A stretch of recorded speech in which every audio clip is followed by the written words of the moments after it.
Hi everyone, it is Simone Watson. I'm here to tell you my TBR for the Winter Biannual Bibliothon and to give you an update on my Epic Reads challenge that I mentioned in my previous video, which was about my 2019 goals. But first, I need to tell you something. It is now 9:30 a.m. on January 11th, 2019, and by about 4 p.m. today, I should know whether I've been accepted into UX Design Bootcamp.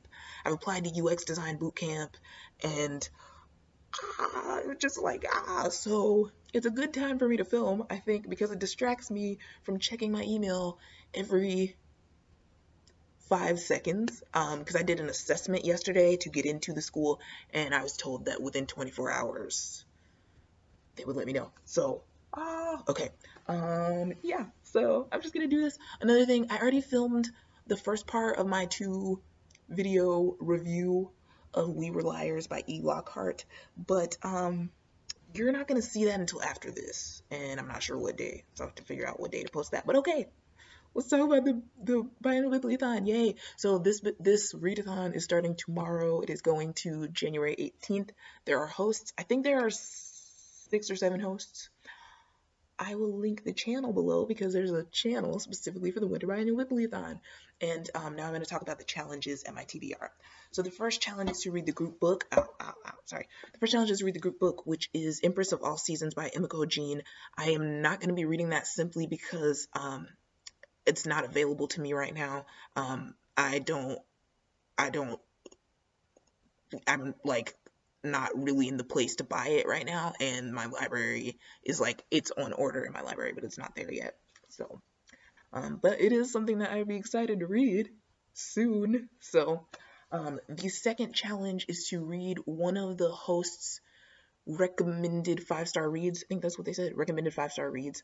I have chosen The 7 Husbands of Evelyn Hugo by, I forgot the author's name, I'm sorry, but the host who recommended it is named Zariah. I like that name. I had a friend named Zariah in college at my college church. So yes, that is also counting for the challenge of reading an adult book. I think those are the 2 challenges I selected for that. So yay. For the next challenge, I'm not really going in order. There's a challenge to read a book with a cover that you don't like. I am going to be reading Lake Success by Gary Steingart. I think that's how his name is pronounced. This is the book that, because I'm doing this Epic Reads challenge with a bunch of books, I was already planning to read that book this week, like from the 8th to the 14th. And I've started it a little bit, but I'm just gonna kind of possibly restart it. And the cover, I had a hard time finding a cover I didn't like because I like a lot of covers, and then I'm like, about a lot of covers. This one I'm like, but I figure I don't love it, so it kind of counts for that challenge. So yeah, that's the one by, that's the one with a cover that I don't like that much. The next book that I'm gonna be reading, that I'm planning to read, is Starfish by Akemi Dawn Bowman. That is, that's gonna be an author who's new to me. I've been planning to read an Akemi Dawn Bowman book for like a long time, and so I'm pretty excited. And that is also going to count for the challenge of reading your favorite genre in your least favorite format. I was really surprised when I thought about my favorite genre, because it's hard for me to pick a favorite. It's just, I love so many, and I really like adult suspense. But I thought about it and I was like, you know what, recently, like, I used to think I didn't like YA contemporary that much. I was like, but recently I've read a few YA contemporaries that have just like knocked it out of the park, a few in a row, and I was like, I guess I could call that a favorite genre for the purposes of this readathon. Nobody's gonna like knock on my door and be like, that doesn't count as your favorite genre because you blah blah blah. You know what I'm saying? So I don't want to overanalyze it. So anyway, that's the one that's my favorite genre. And by least favorite format, I mean it is in an ebook format. I don't mind ebooks, but I would prefer to do like an audiobook or a physical book.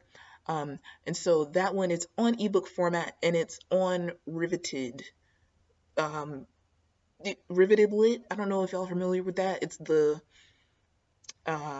website of Simon Pulse, which is an imprint of Simon and Schuster, and they do the teen books, the like YA books, and they post like free books. It's legit, like it's not, it's legit because it's from the publishing house. They're posting these free books for a specified period of time. So Starfish is on there until January 31st.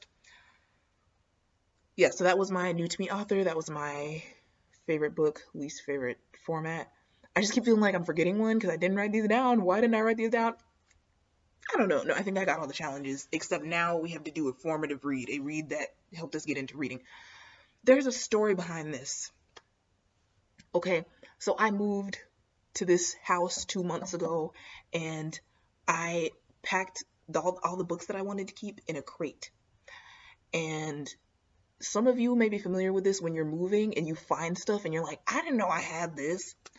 So, there's a book that I really shouldn't have because it says that it's from a library, but I must have had it for like over a decade.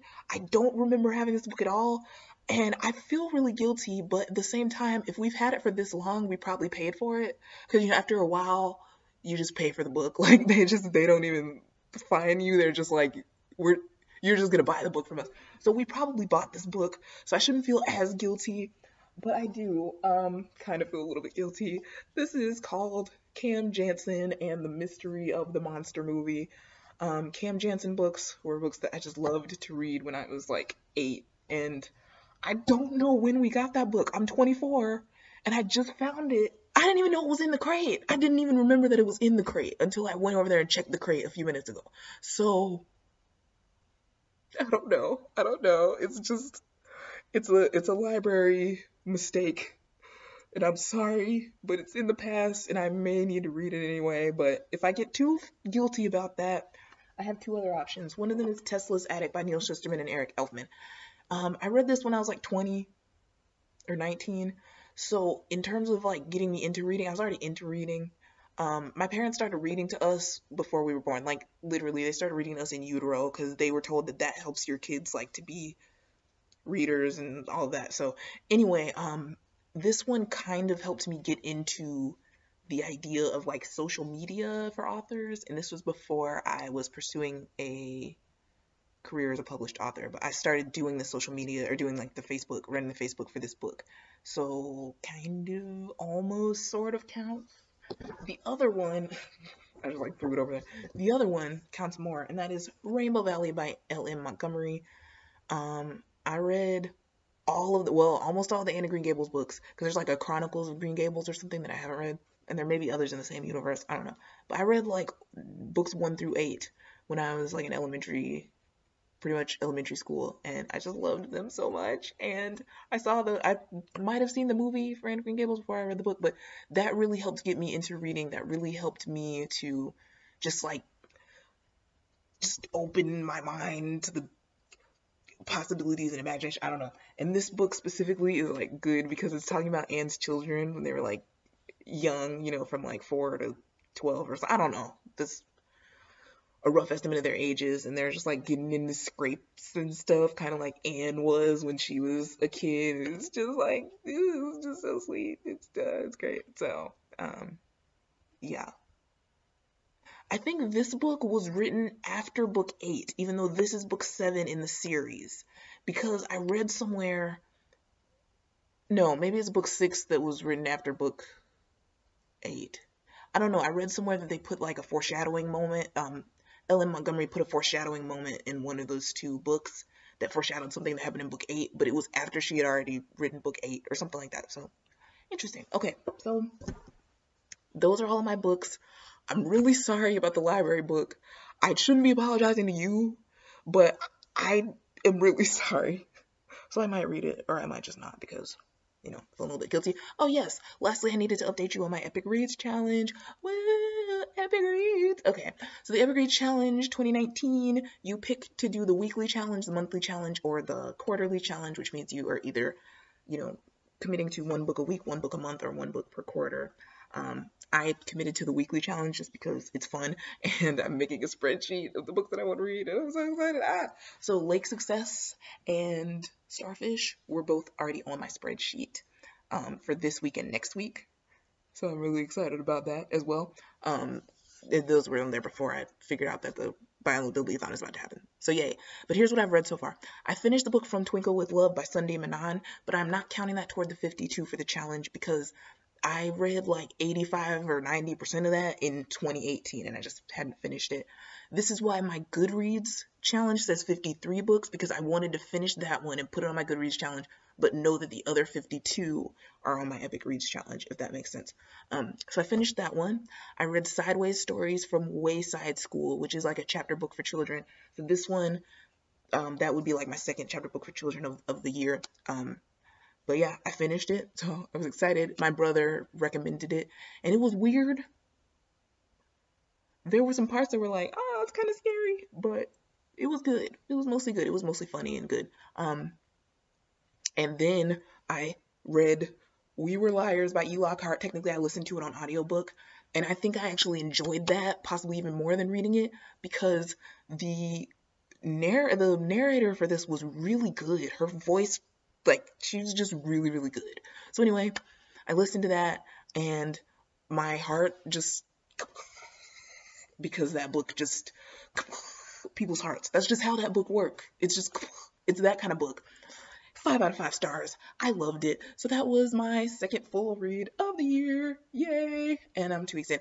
So I'm currently listening to Cinder by Marissa Meyer, which wasn't on my spreadsheet, but I wanted another audiobook so that while I'm listening to breakfast, I can eat the audiobook. Y'all know what I'm saying. So there we go. I have that as my new audiobook, and I was reading Lake Success, but I'm just going to push that off until tomorrow, and I'm reading White Stag by Cara Barbieri. So I would love to finish that today, especially to get out all my nervous energy because I'm waiting on the decision for UX Bootcamp. Okay, I'm sorry. So to get my energy out, it would be great if I could read White Stag. But if I don't feel like reading White Stag or sitting still, I can at least still listen to Cinder. And that would be awesome if I could finish Cinder today and then have like a clean slate going into the winter Biannual Bibliothon. Okay, so thank you so much for watching.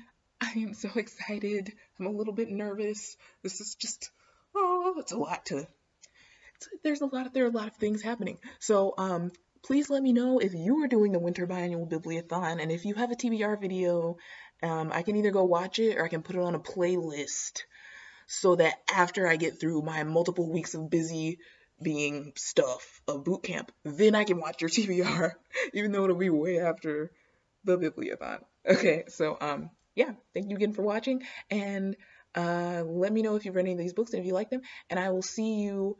I feel like I'm forgetting to say something I'm supposed to say. I don't know, but I'll see you sometime in the next few days. Bye.